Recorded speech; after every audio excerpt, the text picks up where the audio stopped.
میں اپنے اوپر حرام سمجھتا ہوں. نذرانہ ہدیہ تو انبیاء کرام کو دیا گیا, ٹھیک ہے, ائمہ اہل بیت کو دیا گیا, اور آج علماء کو فقہا کو ہدیے دیے جاتے ہیں یہیں پر معاملات کو طے کر کے. کچھ چھوڑ دیجئے قبر کے لیے بھی, آخرت کے لیے بھی. تو میں تو ہرگز کوئی, میں آپ کے چینل کے توسط سے اعلان بھی کر رہا ہوں کہ کوئی ڈھونڈ کے لائیے کہ جس سے میں نے کہا ہو اب کہا. کوئی یہ بھی بتا دیتا ہے کہ مولانا یہ پسند کرتے ہیں, یہ کھائیں گے, ان کے کمرے میں 2 دن آپ کے یہاں رکیں گے, ان کے روم میں یہ چیزیں ہونی چاہیے. میں کہتا ہوں کیوں بتا رہے ہو ایسا؟ میں جاؤں گا وہاں دیکھوں گا, اگر نہیں ہوئی تو میں خود ہی کہہ دوں گا کہ یہ چیز بڑھا دیجیے, اور وہ دیکھوں گا یہ کر بھی سکتا ہے. بیچارہ غریب آدمی. حدیث مبارکہ میں اور سنت رسالت مآب صلی اللہ علیہ وآلہ وسلم میں تو یہ ہے کہ اگر دسترخوان پہ کوئی نمک نہیں لے کر آیا ہو تو اس سے نمک نہیں مانگو, کیونکہ کیا معلوم وہ نمک لائے اور اسے کسی مشکل کا سامنا کرنا پڑ جائے. یہ اسلام کہہ رہا ہے. تو ہم یہ خواہشیں کریں کہ یہ دے دو اور وہ دے دو, یہ ہونا چاہیے, میں رات کو یہ کھاتا ہوں, میں دن میں یہ کرتا ہوں, اور میرا لائٹ کمرے میں اسی ایسا ہونا, یہ کیا باتیں ہیں؟ تو میں سمجھتا ہوں کہ یہ بہت واضح ہے, اور میں آپ سے عرض کروں کہ ہم اس سوچ کے ساتھ آگے بڑھ رہے ہیں. ویسے ہی لوگ ہم سے بہت محبت کرتے ہیں, ہم پہ قربان ہوئے جا رہے ہیں, ہمیں تول رہے ہوتے ہیں اپنی دنیاوی نعمتوں میں. تو پھر یہ خسرت دنیا والآخرہ نہیں ہے کہ آپ کو بغیر کچھ سوچے ہوئے آپ کے تصور سے زیادہ اللہ آپ کو کسی کے ذریعے دے رہا ہو جی, اور آپ پھر مطالبہ کر لیں. کی وجہ یہ ہے کہ یہ کام ہے ریاست کا, حکومت کا, صحیح, یہ کام ہے اداروں کا. جب ادارے ہی یہ کام نہ کر رہے ہوں تو عوام کیوں کرے گی؟ جن ممالک میں ان پر عمل ہوتا ہے وہاں ادارے عمل کروا رہے ہوتے ہیں. بے شک, تو اداروں کو عمل کروانا ہوگا, معاملات خود ٹھیک ہو جائیں گے. ٹریفک کے مسائل ہیں, روڈ سینس کے مسائل ہیں, سوشل مسائل ہیں, سماجی مسائل ہیں. یہ حکومتیں, ادارے, ہر کام کا ادارہ بنا ہوا ہے, ان ساری چیزوں کے ادارے بنے ہوئے ہیں. تو وہ بس گھر بیٹھ جائیں, عوام کرے خود یہ کام.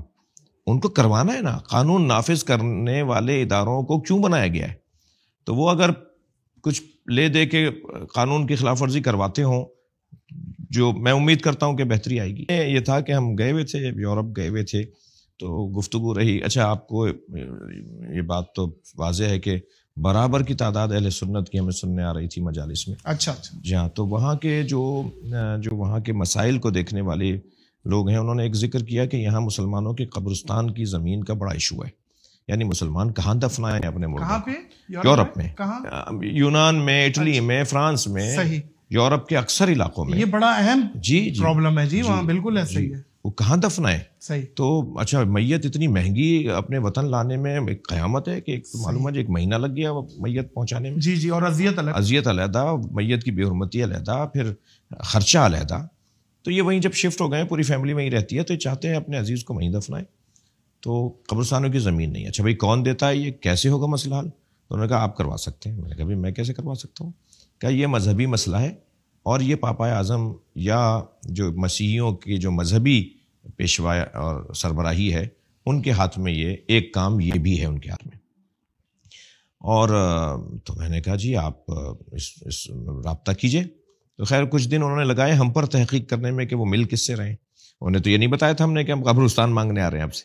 انہیں تو یہ تھا کہ کوئی مسلمان مسلک کا, مسلمان دین دھرم کا ایک عالم ہے جو ملنا چاہتا ہے. اور پاپا اعظم نے ٹائم دیا. بہت وزیر اعظم اور صدر مملکت کے پروٹوکول کی طرح ان کا پروٹوکول ہے.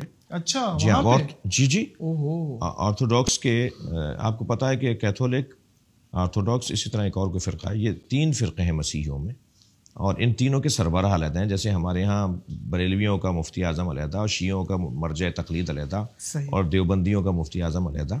اسی طرح ان کے یہاں بھی مفتیان اعظم علیحدہ ہیں. تو یہ پاپا اعظم آرتھوڈاکس کے مفتی اعظم ہیں. تو ان سے ہم ملے, الحمدللہ بہت اچھی. ہم نے جب ان کے سامنے یہ مسئلہ رکھا تو انہوں نے فوراً تسلیم کیا اور آرڈر جاری کیا کہ, تو انہوں نے پوچھا کہ سنیوں کے لیے یا شیعوں کے لیے؟ میں نے کہا دونوں کے لیے. اور دونوں کے لیے ہم نے زمینوں کا مطالبہ کیا, اور امید ہے کہ میرے بعد والے لوگوں نے اس مسئلے کو آگے دیکھا ہوگا. بہت اچھی ملاقات رہی. انہوں نے کچھ ایسی باتیں ہمیں بتائیں جو ہمارے لیے, انہوں نے کہا افغانستان اور شام سے ہم نے مسلمان یتیم بچوں کو اپنے یہاں کے یتیم خانوں میں رکھا ہوا ہے. ہم انہیں پال رہے ہیں, ہم انہیں کھلا رہے ہیں, ان کو ہم پڑھا رہے ہیں, اور ان کے ہی دین پر ان کو عمل کی اجازت ہوتی ہے. وہ جیسے چاہتے ہیں ایسے اپنے دین پہ عمل کرتے ہیں. صحیح. اور پھر انہوں نے مجھ سے پوچھا کہ آپ مسلمانوں کا عبادت کا طریقہ کیا ہے, پھر مسلمانوں میں کتنے فرقے ہیں, آپ فرقوں کے درمیان کیسے ہم آہنگی کو ایجاد کرتے ہیں، کیونکہ سب مسلمان ہیں مگر فیکلٹیاں ہیں، شعبے ہیں، سوچیں ہیں. تو وہ ہم نے ان کو الحمدللہ بتایا، سمجھایا. اور میں نے ان سے کہا، جو اس وقت کے وہاں کے اخباروں نے بہت لکھا اس کو، 18-20 وہاں کے اخباروں نے اس ملاقات کو اٹھایا، اہمیت دی. بالکل. اور اس میں یہی بات کی کہ انہوں نے بات کی ہے، کہا کہ ہمارا علمی اختلاف ضرور ہے فرقوں کے درمیان، مگر ہم سب ایک ہیں. ہمارے مشترکات غالب اور زیادہ ہیں، اور ہم آپس میں جن مسائل میں اختلاف کا شکار ہیں وہ بھی گفتگو سے حل کرنے کے تک لے جائیں، اس کے ہم قائل نہیں ہیں. بہت مناسب گفتگو رہی. مگر میں آپ کو بتا کر، یہ کچھ عرصے پہلے بہت، جیسے آپ کو بھی پتہ ہے، وہاں کے مسلمانوں پر اس کا بہت اچھا اثر پڑا، اور پاکستان کے مسیحیوں کے لیے ایک اچھا پیغام گیا. تو میں تو اس